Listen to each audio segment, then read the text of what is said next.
I'd like to welcome everybody. Thank you for joining us today for Thrive. This is going to be our 6th session that we're actually having. And this one tonight, or this afternoon, is on student-centered social emotional learning. And this is part 1. And if you are interested, we do offer credit. That is something that you can actually look into. I'm going to put the web address in the chat so you have that. And also to be able to find the additional, because these sessions have been taped. So I will put that also in the chat so you'll be able to go back and look if you've missed by chance one of our sessions and you are interested in credit, or even if just you're looking at kind of following up on some of the other items that we covered. You can go back in and view those as well. So let's go ahead. No further ado, let's get Jane. You want to go ahead and get started?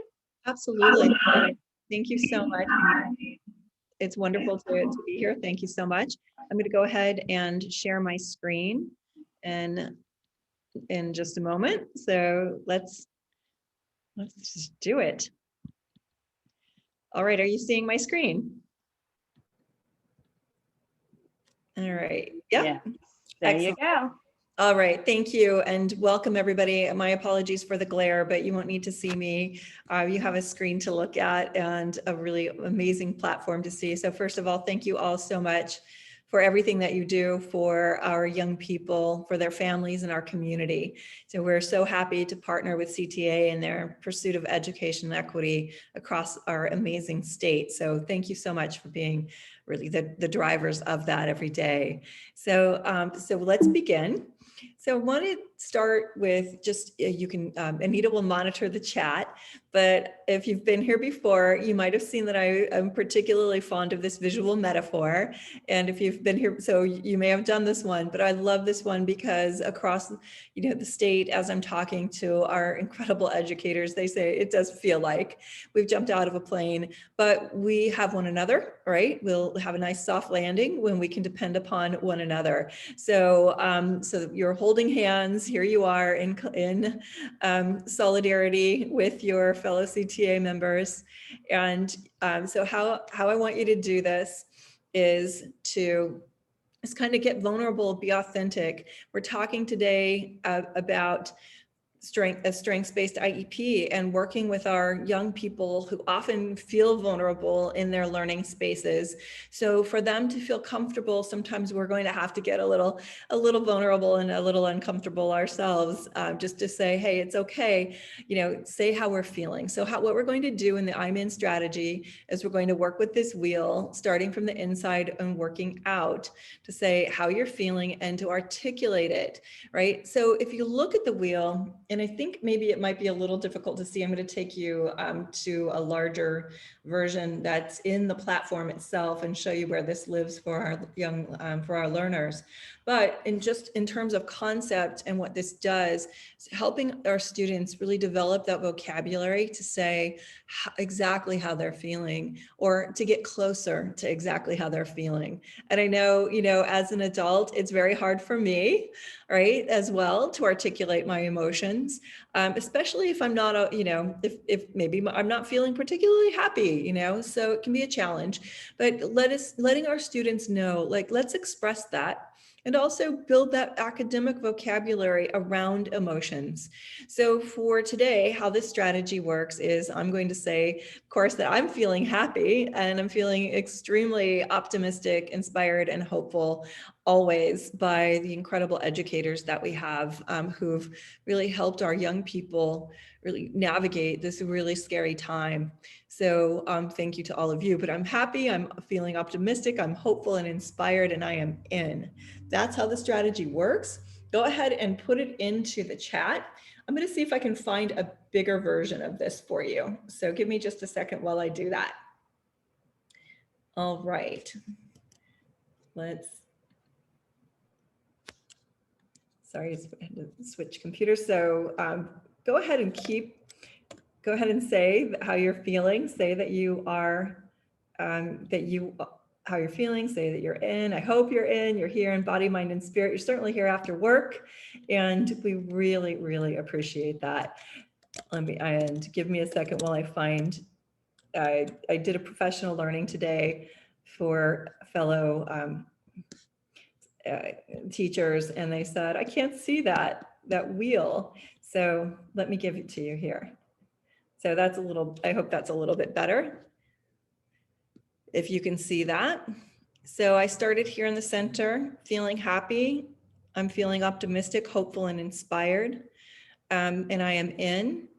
But while we're here, I just want to pause here for a minute, because this is certainly very much more than just an inclusion strategy for us today in this room, but a way to really ground each day, a grounding strategy really for our students with learning differences. They need this way to express their emotions. So if they are feeling angry, well, angry what? So are they feeling a little bit bitter about something, right? So are they feeling aggressive? Were they provoked by something? So the more vocabulary we can give them around their emotions, the more they're going to be able to manage that, right? And then of course manage and we hope resolve any challenges that they're having. So the other point at the end to say I'm in, and I don't know if you've tried this with your students before or not, but even for us as adults, when we say I'm in, that's this affirmation. We're here in body, mind, and spirit. So even if we're not feeling particularly happy, right? We're here, we've shown up for ourselves.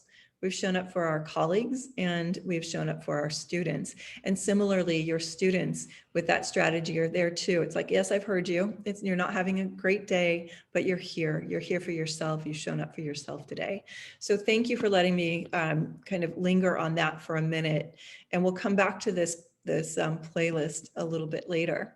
Okay, So Jane, we're not actually seeing just you. They're not seeing anything else besides, yeah. Oh, so thank you. Mm-hmm. Trying to make sure we don't go anymore. Please pop in whenever that happens. So do you see the wheel now? I'm so glad you got to see me with the glare and my halo behind me. So I popped off a screen share for a minute, and that's always awkward when that happens. So if that ever happens again, shout it out right away. There we go. Okay, are you guys seeing the wheel now? Yes. Awesome, awesome. So let's just linger here for a second. So you see what I mean as we, if you haven't used a wheel like this, you can find these in other languages as well. So if you're working with students who are emerging bilinguals, you can find this in other languages. Such a great way to start any conversation with your learners every single day to ground them in that moment. So go ahead, say how you're feeling, starting from the inside, working out, and just affirming that you're here today by saying, I'm in.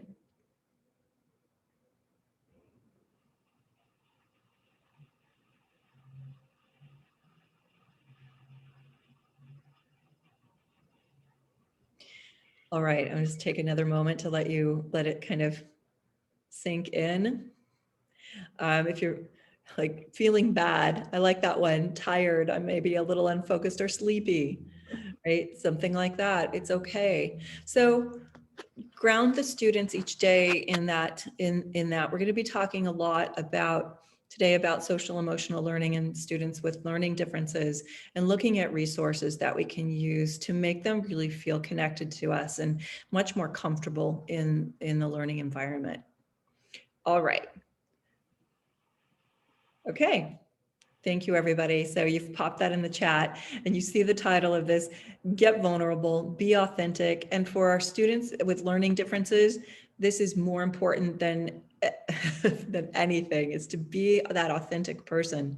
Sometimes they think that you're perfect, right? You're the teacher, you know everything, you're so smart, you've got it all together.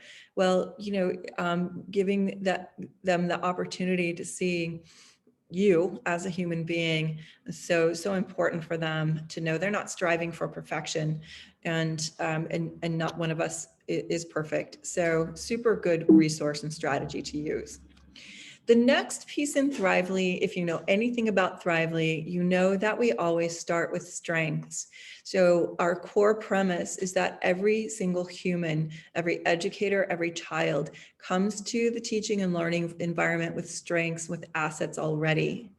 So you may have done this before, you may have done the strengths assessment, but each time I think there's value in remembering who you are. If you haven't taken the assessment, these are the 23 strengths that we measure in Thrively. So imagine your students with learning differences, your special needs students saying, you know what? You actually have, you've got strengths, you've got 23 of them. Thrively surfaces your top 5. And we're going to really focus on those and leverage those. For our purposes right now, just go ahead and say, what is your kind of go-to strength? What has been that strength that has supported you as the successful educator that you are? Is it being fun-loving, right? Lightening things up? Is it being that creative thinker, resilient, or analytical person? What is your particular top strength? If you've taken the strength assessment yourself and you already know it, great, pop that into the chat. Let's see who's in the room. Anita can check those out and let me know who's here. But when your students see your strengths, right, and you've taken the assessment, you've shown them your portfolio, they're going to be much more inclined to discover their own and really believe these matter. When you take this assessment, you'll see how accurate it is. It surprised me when I took it. Well, I've only taken it once. I was going to say the first time, but I've only taken it once. It was just spot on. So take a moment to think about what those are, what your top strength is. If you know it, go ahead and put that in the chat. And Anita, let me know if we're seeing anything in that chat. Tracy has drive listed as her first. Vivian has a lot of mental flexibility, although not physically flexible. Brenda, social. Miss Rodriguez is creative thinking.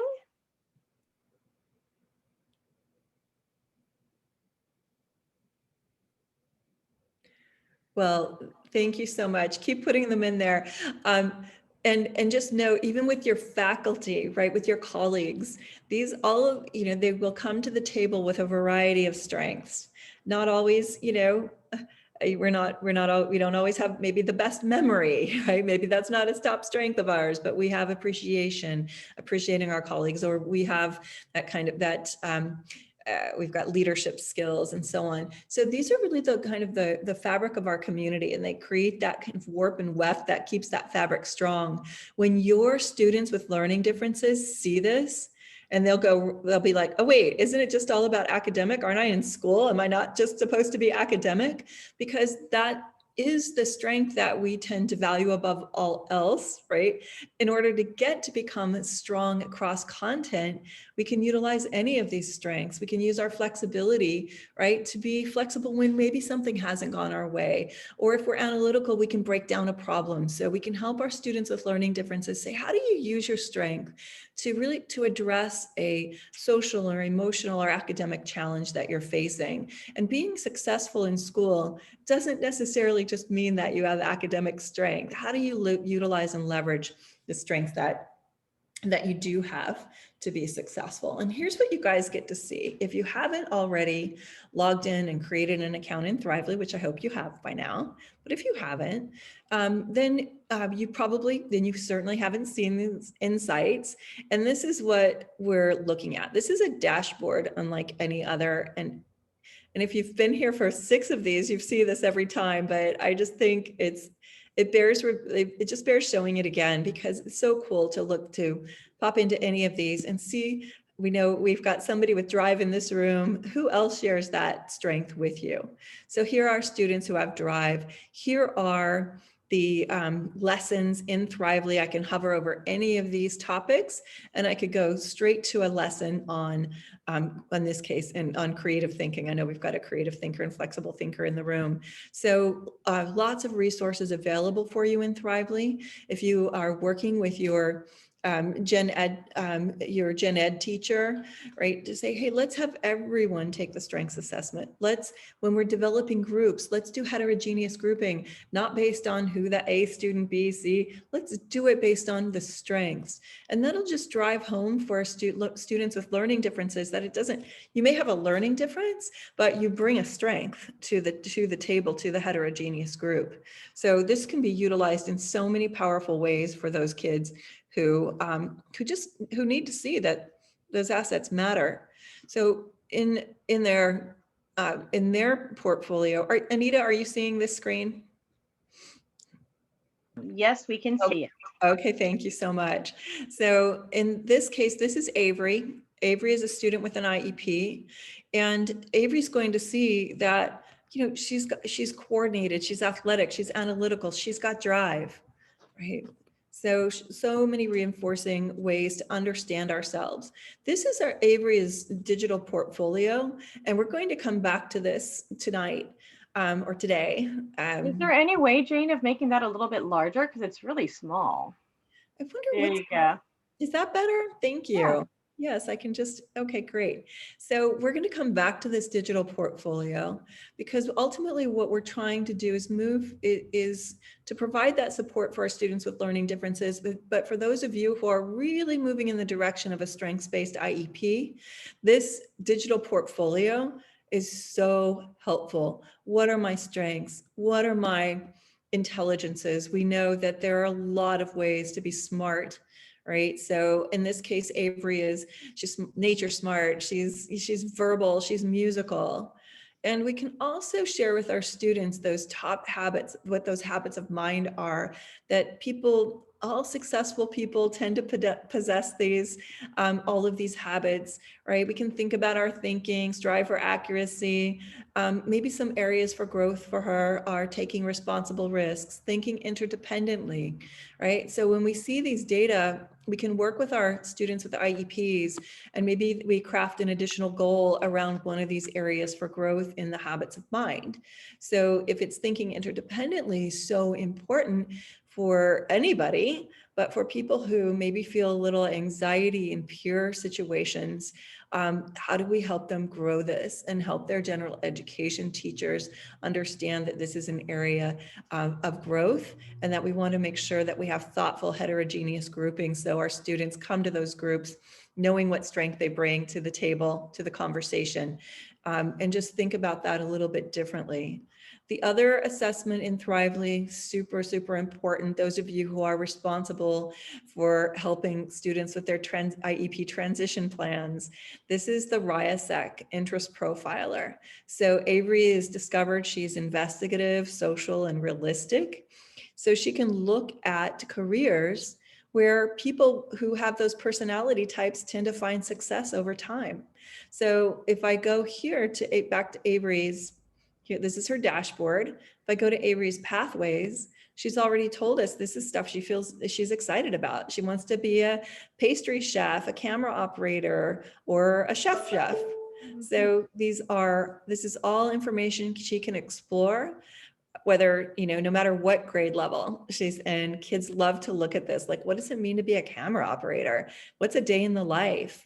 What kind of personalities tend to be happy with that for 10 years or more? That's what these data are telling us. This is all the careers are tied to, most of the careers are tied to this government ONET data. I can find out how much people who are in that career make annually or hourly, what kind of education is required. A lot of times our learners think, oh, you have to have a bachelor's degree to do anything. That's not true, right? You could, but you don't necessarily have to have it for this particular career. But what skills are important? So in those IEPs, right, when we're so it's an IEP around something in language arts, right? So critical thinking, listening, speaking, right? If it's a language arts goal, right? Now we can take Avery or any of your students and say, this isn't just about passing a class. This is because, Avery, you have an aspiration to be a camera operator. So those folks need to be good listeners, think critically, and speak. And so this is tied to your IEP goal, right, around your ELA. So all of this is available right here to Avery. She's told us before she's taken the assessment what careers sound like fun, right? And she can go in here and browse any of these careers, right?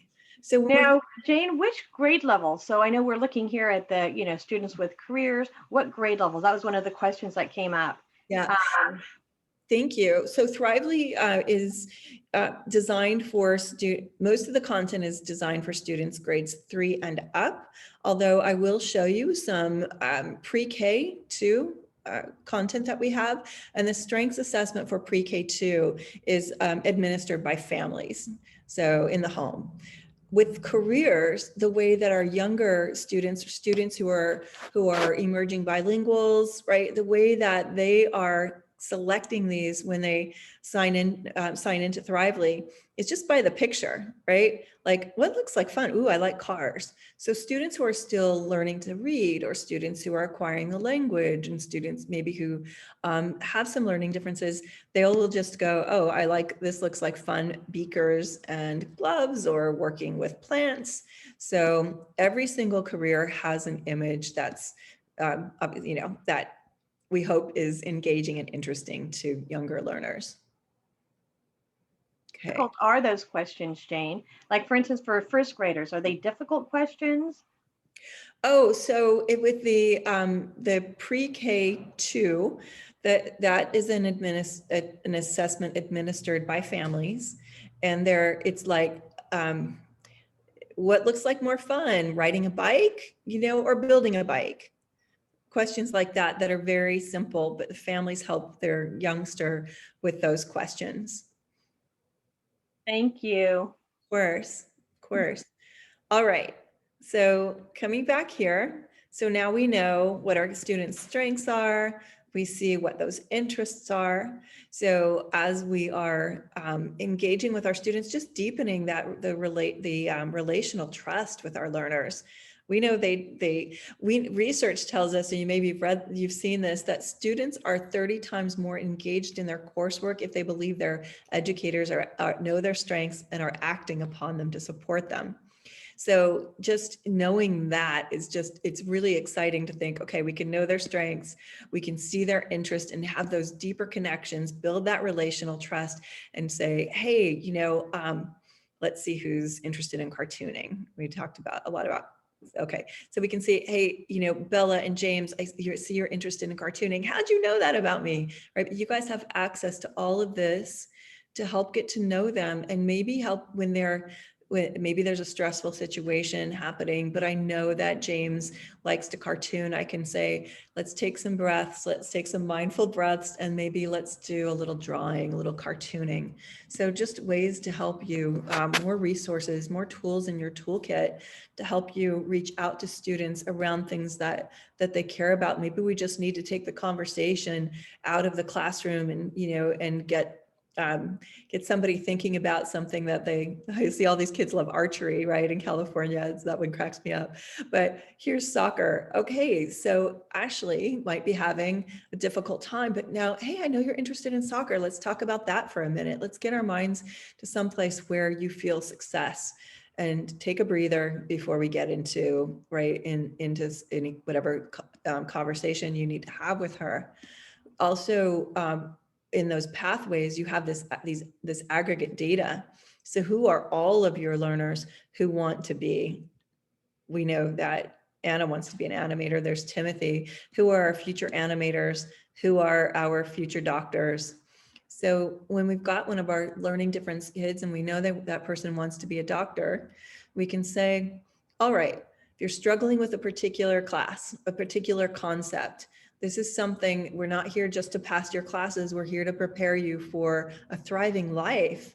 So James, let's get some extra support around that algebra, class, or, whatever it is, fill in the blank for younger learners for a particular mathematics concept, right? So this really helps them see the relevance of what they're doing. It helps you create that strengths-driven approach to supporting students with learning differences around the things they care about and love. The multiple intelligences we talked about, this is just it in the aggregate. Those students who are intrapersonal, here are habits of mind. If I look across, you can create cohorts in Thrively. So if you look across your cohort, your caseload, you could see at your site kind of where your particular students fall in terms of the habits. so that you can create something that's like, okay, a lot of my students have a really hard time listening with understanding and empathy. What are some specific resources in Thrively that can help me do that? Because I'm seeing that's a real need, maybe for an individual learner, as you saw in the portfolio, but for your learners as a group, you can see these and just offer that, additional support without completely killing yourselves. So with work, that is. So these are all the resources that, that these assessments that you can see. This is, let's just pick an elementary class. So here's my roster of elementary students. There's Andrew. He's so cute with his camera. If I click on here, I can flip this profile card over, and I can see that Andrew is interested. These are his strengths. These are his interest and aspirations. All these points of connection that are right at your fingertips. You don't need to go digging into every kid's portfolio. If I wanted to see Andrew's portfolio, I could do that. I could just click here and I could see his portfolio. There it is. But I don't have to. Maybe I don't have time. I'm going to see him in just a few minutes. And so I want to make sure that I have a little bit of information on Andrew. I can also go to the insights. For those of you, if there are some counselors in the room where you have crazy caseloads and you're here to support your students with learning differences, thank you, everybody. I can go here to class snapshot, and I could see I'm going to go into that, again, that elementary class. And I can see right here, here's the roster for that period one, or that, Mrs. Garcia's class or something like that. I'm going to be going in there. So I want to know who all those kids are, what their strengths, interests, aspirations are, their basic profile. So helpful to put the human into the equation. All right. Coming back to this platform, thank you. We spent a lot of time talking about strengths and the different surveys. I don't even like to call them assessments because they're so much fun. If you haven't taken them, please do when you log into Thrively. So many ways for learners to get to know themselves and for you to get to know them.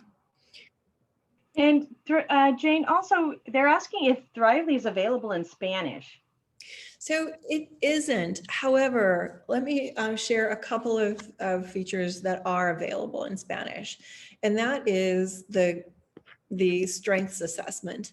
So when students take this assessment, they can take it either in English or Spanish. And when they get the output here, you can share this with families. So when I print the strength certificate, I can print that certificate in Spanish. And I know we have many, many more languages in California than English and Spanish, I'm aware. We'll get there someday. It would be awesome to have more. But let's say I want Andrew's strength certificate for his family in Spanish. Right. Then I can offer that to his family members. Great, perfect. Jane, thank you, Jane. That answered her question. Excellent. All right.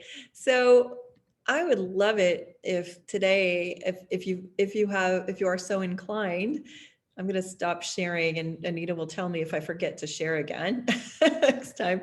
But I want you to have hold on just a second. I want you to have this. Oopsie, hold on. This link, so you can easily go ahead and just join Thrively if you haven't done it already. Let me just pop this into the chat so that you guys have got this. So I'm going to ask, hold on, let me make this to everybody. All right. So there's the Thrively login, and I'm going to go back to sharing my screen. All right.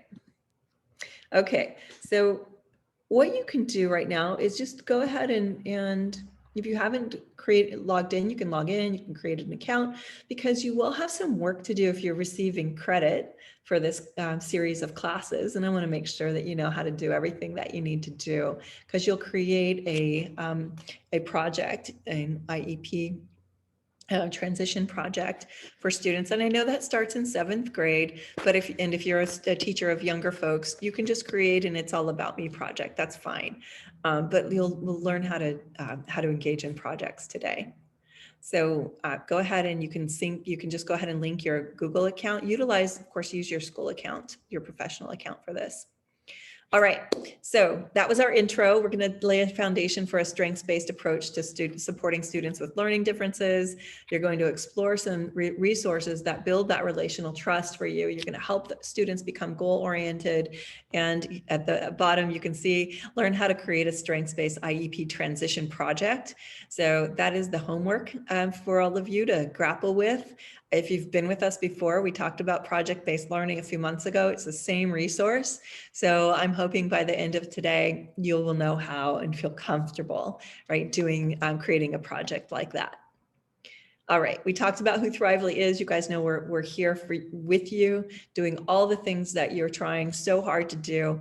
Whether you're in distance, hybrid, or back in person, Thrively is here to help you know your students so that they can see, hey, I've got talents. So important for students who maybe haven't had a lot of reinforcement in that area.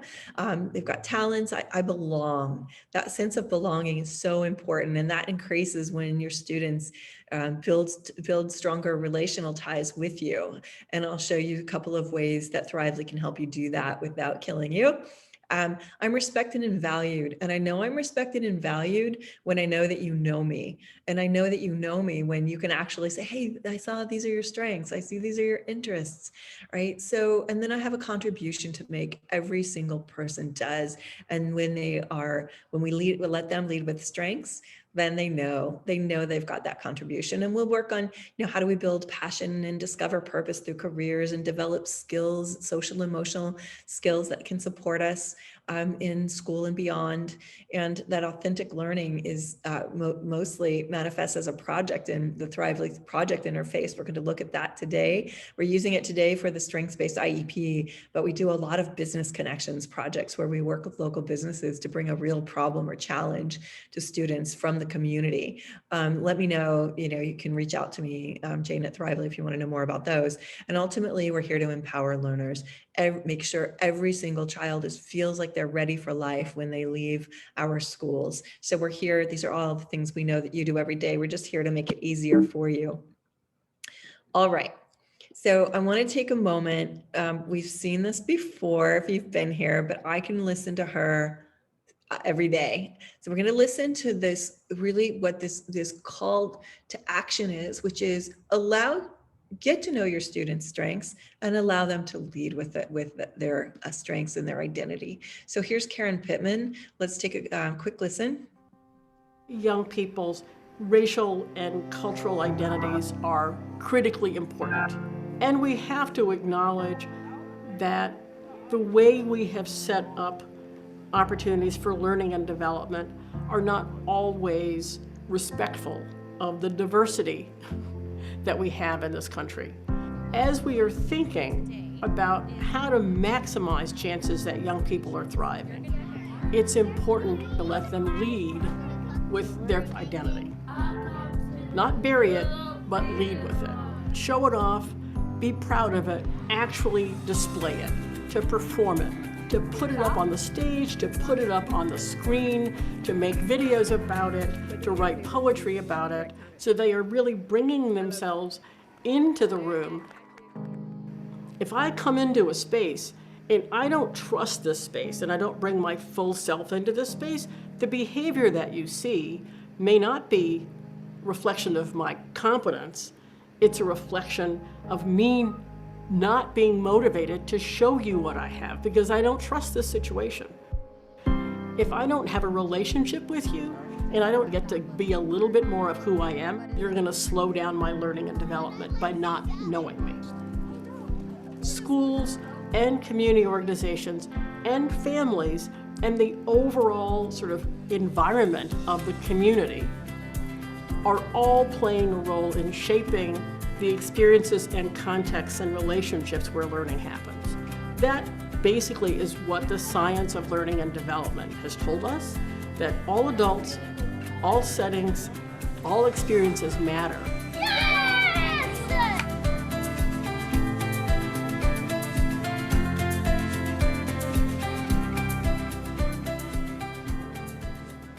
Well, I don't know. I hope you can see why I'm so enamored of that message and that little kid in that yellow Two Rivers t-shirt. It's just, I don't know, it just makes me just so inspired and awestruck by the things that you all do every day. This is what you get to do. It's just, it's wonderful. So starting, right, leading with those strengths is so important. But we're talking about today about building that trust, that relational trust.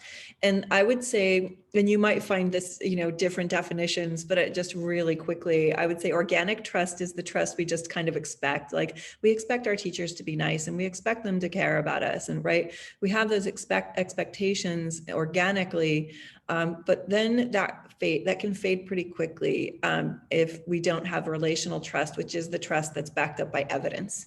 The evidence that you care is, right, do you know me? I hear that you know me? Are you communicating with me? And I'm going to show you ways to make it easy because I know you're busy, but we want to make it really, really easy for you to build that relational trust, that trust backed up by evidence. All right, we talked about strengths. We're going to come back to building relational trust in just a second, but I want to take you into the platform and show you where your opportunities to do this kind of live. So if I'm here, I'm going into playlists right now. And the Thrively playlist, right, are just a collection, right, a collection of lessons. And we'll just go kind of in the middle, go into middle school. You see that emotions, that's where that emotions wheel is right here, right? So let's just use that since I had you do it today anyway. This is a Thrively lesson will give you an overview, an age range. Students look at some kind of media, like in this case, we're looking at the feelings wheel. And then we always have an opportunity to reflect. So we know, you guys know better than anybody, if we're not reflecting, we're not learning. It's just not possible, right? So whatever you're feeling today, I can write that. But what I want to ask you guys to do today is this: ask your students to speak it. So not only, sometimes students with learning differences can struggle with keyboarding, but whether if they struggle or not with that, to hear their voices, you can hear the tone in their voice. Hey, I'm feeling a little bit sad today because something happened. Here's, something that happened, like my bird flew away, so I'm feeling sad. Or I can put it in a video. Maybe you haven't seen their faces for a while. Hey, I'm feeling a little bit sad. My bird flew away. I'm going to say happy, leave you guys with it. I'm feeling really happy. I'm feeling proud of myself. I did something, I accomplished something and learned something that was so hard, and I just worked really hard on it, and now I can do it. So many ways for your students to engage with the content in text, in audio or video. But what I'm going to propose to you guys is that you do it, because we're talking about increasing relational trust. If you go to journals, and here's Alondra, look at how much effort she just put into this, the reality of virtual reality, VR as a tool lesson, right? I could give her a star because I'm a busy teacher, busy. I wanted to know I read it, but every once in a while, I hope more often than, once a month, but maybe once a week. I don't know how big your rosters are, but look how much time it takes. I'm skimming this. And really, if I've got 150 of these, I'm just skimming, but I can say this, I can leave her, hey, Alondra, thank you so much for talking about that, about virtual reality. And what an interesting way to think about it, thinking about, how it lowers people's anxiety about learning something new. Thanks so much. Keep going. So like 3 seconds that your students get a video recorded from their teacher just to them. How special is that? And I think, sometimes we forget how much, you probably don't forget. Maybe sometimes you forget how much you mean to them. So just that one evidence shows, just that one teacher, that one person. I know if we closed our eyes, or we don't even have to close our eyes, we can see that person in our own lives. So that one teacher can change your life. And if you're a student with learning differences, you need that advocate. So you're creating that bond. You can also record an audio, and this will help your students really also understand tone. So they're just listening to you. So they can hear the encouragement in your voice. They can hear the credibility in your voice. Whatever it is you need to say and however you need to say it, they can focus on how you say it, not just what you say in text. So I'm going to propose that, and you guys will come back to me, in June after you've tried this, and tell me whether or not this idea that you're building stronger relational ties holds true when the more feedback you provide in audio and video. Just do your own little study on that. So we're going to come back to this. These are Thrively journals. And once you have responded to a student's journal, you can go to your class to see anyone's dashboard. So I go here into Andrew's dashboard, and I'm going to see where's Andrew? Hello, Andrew. That's me. I'm learning my new computer. All right. So I'm going to go to his profile page, and I can see all of his journals. And if I had responded to something, it would be dark blue right here. And he would just click on that and listen and hear your wonderful voice or see your video or your text. So easy to do, and so easy for you to just kind of pop in and see where any kid is. All right, we're going to come back to this plea for relational trust building. All right, here we go. I love Edutopia. I'm sure you guys do too. I don't know. You can put it in the chat and tell me if you love it or not. If you don't love it, you can tell me. But if you love it, tell me. I love it. You had so much to offer yesterday. You okay? I'm tired. So what's going on? Strong relationships are central to the learning process.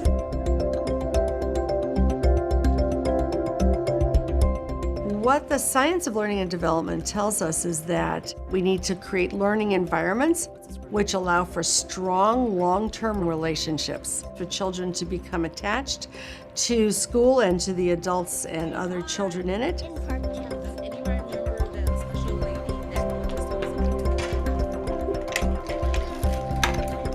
When children have experiences of closeness and consistency and trust, oxytocin is released.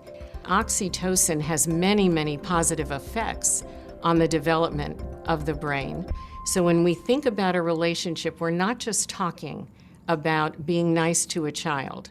We're talking about a child having an experience of attunement and trust strong enough to release the hormone oxytocin. Good morning, Ariella. How you doing today? The purpose of the morning greeting is to connect with them and to just make sure that I'm seeing them as humans. Like, I'm making that relationship with them, making that bond. I prioritize relationship building because getting to know them is the best part of the job. When I come in the morning, we usually talk about things that are happening in our community. We're trying to build caring and respect. The teacher is trying to understand who I am and my values as a person. When I have a free 45 minutes or an hour, I think to myself, I could sit down and catch up on grading, or I could go and make connections, whether it's a smile or a joke or a reminder. It validates their presence in the building. Rock it out in the art room. It starts from so much honesty and transparency with kids. It's really easy to strive to be this idealized, always ready to go elementary school teacher, and that's not real and that's not human. When people start talking about other things while I'm still giving directions, it feels frustrating for me and I have to take a breath. My students connect most with me when they see that I also struggle and I also have challenges. It takes a lot of vulnerability on my part. Total familiarity. When that student knows that you care about them, when they know that you're a human, let's think about that. Their academic performance in your class is going to be better. If I'm comfortable around them, then I'm more confident around them, and it's easier to ask questions and things like that. So when you're looking at this graph, what is it that you think happened? Some teachers I don't always get along with the best, so then sometimes I'm like, I can't do it, so I'm just not gonna do it. But when I like the teacher, I want to do their work. I'll be like, I can learn this. You all have done outstanding work. Emotion and learning are completely connected. If you're in a positive emotional space, if you feel good about yourself, your teacher, that actually opens up the opportunity for more learning. Good to see.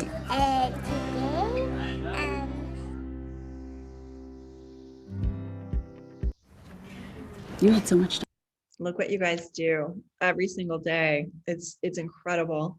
So just more validation. I mean, like releasing oxytocin. We know so much more about the brain, the science of brain science, the neuroscience of learning. And what a different space. I don't know how old you guys are, but I can tell you, I didn't go to school in places like that you're teaching right now in the way that you're teaching now. We're so lucky. We're so lucky to know so much more.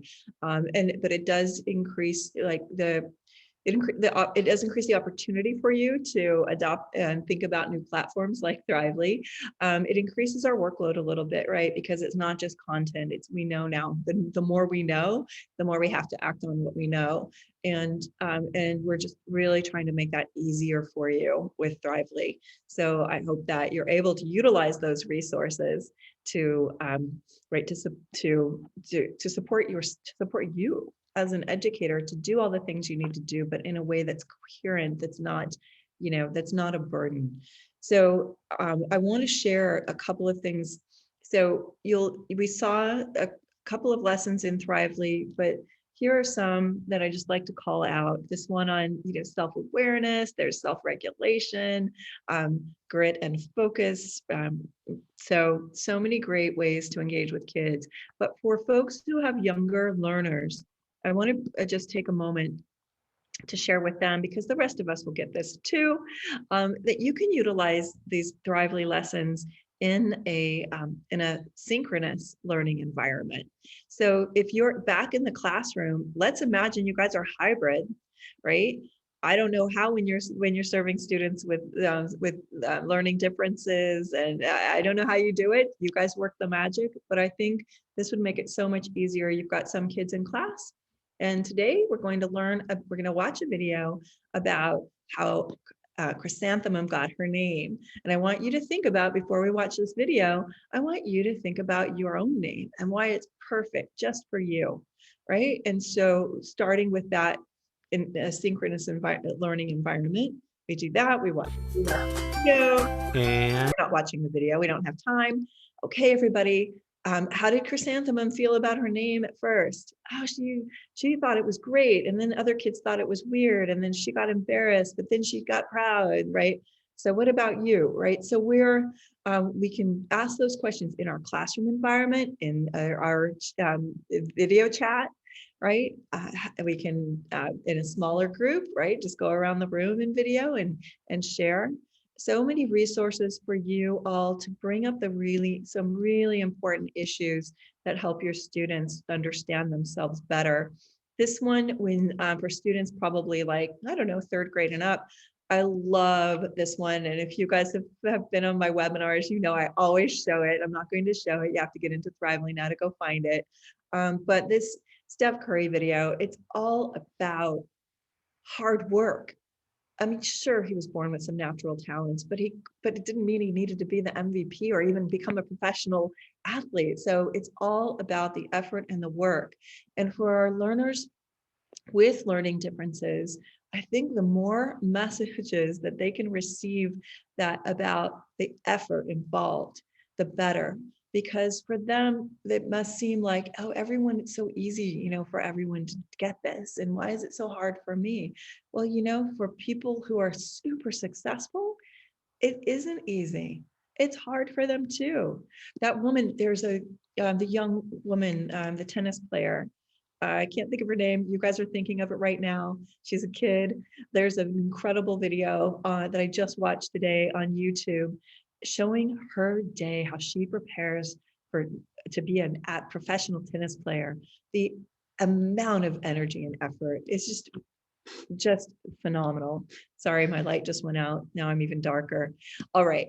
So you'll get this slide deck, but these are just some of the lessons in Thrively. There are so many that are going to help reinforce all of those important lessons for your students with IEPs, with learning differences, to say it is about effort. It is about focus. You have drive, you have resilience, you've got this. So much that we can, that we can look at. You'll get this deck and it'll show you how to respond to a journal, but we already talked about that, but this is just to give you a little bit more reinforcement. I wanted us, if we had time today, I was going to have us take a brain break. And actually, I think I'm going to do it. I was thinking maybe we don't have time for a brain break, but I think there's always time for a brain break. So I'm going to get a piece of paper. If you have a piece of paper, could you grab one too? And there is so much science around it.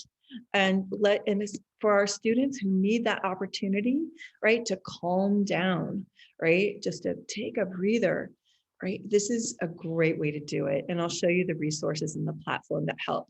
But here's the science behind brain breaks. Then get ready, because we're going to take a brain break ourselves in just a minute.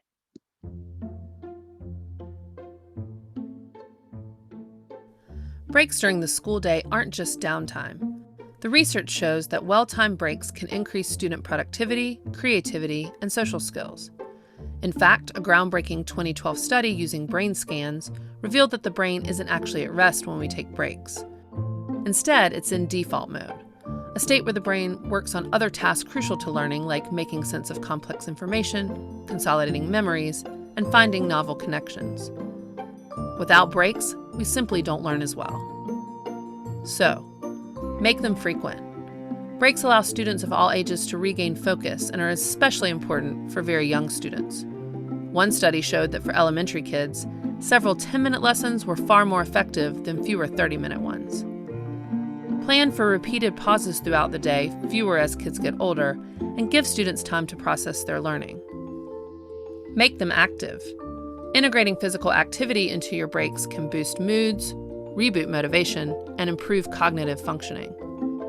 If you can, make time in the day for several quick exercise or movement breaks to help students reset. Make them social.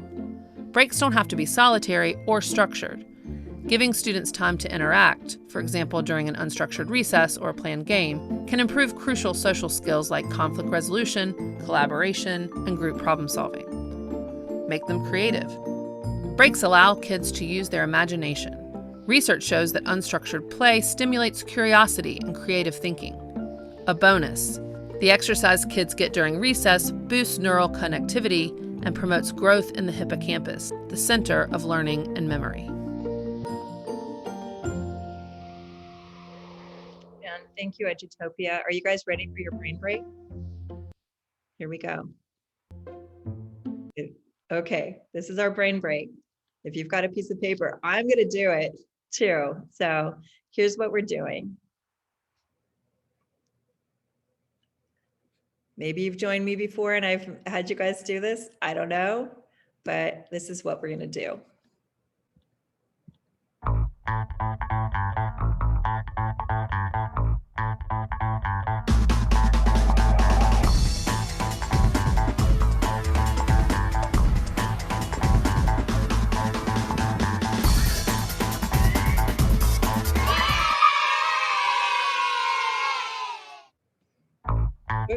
Are you ready? I won't be able to see you, but I'm going to do it anyway. I'm going to close my eyes. You close your eyes too. And let's draw a blindfolded self-portrait in like 5 seconds. Is everybody ready? Just close your eyes. Anita, I hope you're closing your eyes. I'm closing mine. Yes, I'm closed. Okay. Are you making your portrait? I'm making. Yes.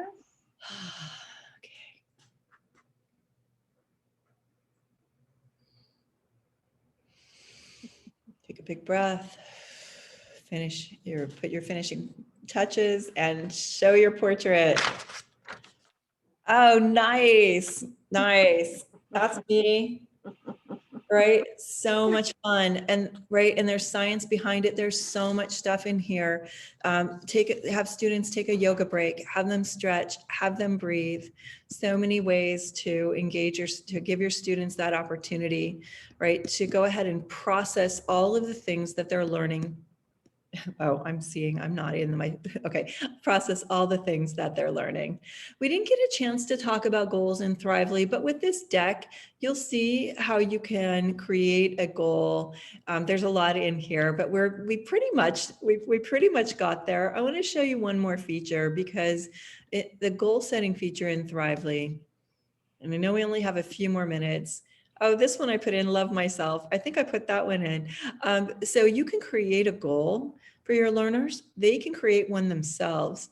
And when we were here last time, I don't know if Zanita, who's a special education teacher in South Los Angeles, if she shared this with you or not, but one of her students created a goal for himself. Students can do that on their digital portfolios. And oh, I know I need to show you how to do the project too, by the way. It's okay, you guys will get it. So he went to his portfolio, went in to add a goal, and he added a goal that was become a professional musician. And he added a bunch of highlights to his goal that showed that he was playing he had been playing in the Rose Bowl 3 years in a row. And this was a student who was failing every single class. But then he was known as the musician now and not just the failing student. So many great ways to connect to your kids.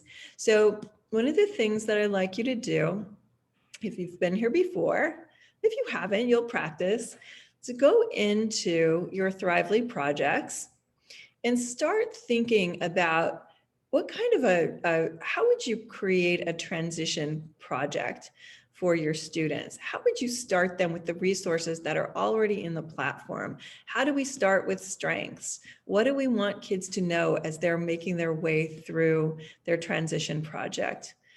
How do we help them imagine what career opportunities are available for them? Those of us who are teaching older kids, we need to have them start thinking about their resumes. So what do we need to do to help them, to support them with that? So when you're in the Thrively platform and you go here to projects, I want you to just play with it. And next time we come together, you guys, I would love for you to show, well, you can't really show me in a webinar, but I'd love for you to ask questions about the project's resource. So I went here to my dashboard and I went to create a project. And I'm going to create a project here, create a new project. I'm going to name it and I'm just going to start playing around with the platform. You're going to see that you already have access to current projects. Just grab those and you can utilize those as your starting place. You can edit, you can modify, you can delete, you can add. So just get your feet wet around the projects. And when we come back together, just to be ready to ask questions that you have about the Thrively project. The next webinar that we're doing is on social emotional learning, and we'll take a deep dive into the project's resource again then as well. But your homework between now and next time is go into Thrively projects. If you've been here before, you've already done projects, and start thinking about somebody who is a person with an IEP.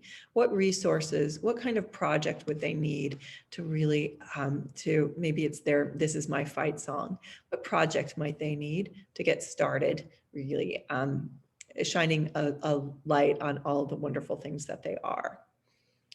All right, so I'm going to stop there because, well, it's time to stop. All right, I'm going to stop sharing and see what questions. Anita, were there some questions I should answer? I'm sorry I didn't leave us much time. No, I think we pretty much hit them. I kind of went as you were going along, and I think we were able to kind of address them. So I also put in the chat the information for the units if they're interested in that. Also, where they'll be able to locate the Thrively webinars that are being recorded for the future. And so I think we've covered pretty much everything on that piece. All right. Well, thank you. And I'll make sure you have access to this slide deck too, if anybody is curious if they want it. All right. Well, thank you everyone again for everything that you do. Super inspiring human beings in this world. Thank you. Thank you for what you do for kids and families. Anita, thank you for having me. Okay, hold on. I got a couple of things coming in here. I don't see the information. I'll put it in again. Can you show the other links, please? I didn't get it in my chat. So I'll put the information again. Here you go. This is for the university credits. And this is going to be for the actual webinars where you can find them. That's where we're actually have them posted currently. And let me give you that. Hold on just a second. Oh, And then thank you, Vivian. I am, here we go. And here we go. All right, so we have that one ready also. So you should have both of them. I'll put that in there as well. And there you go. Thank you, everyone. Thank you so much, Anita. I'll see you next, everyone. I'll see you next month.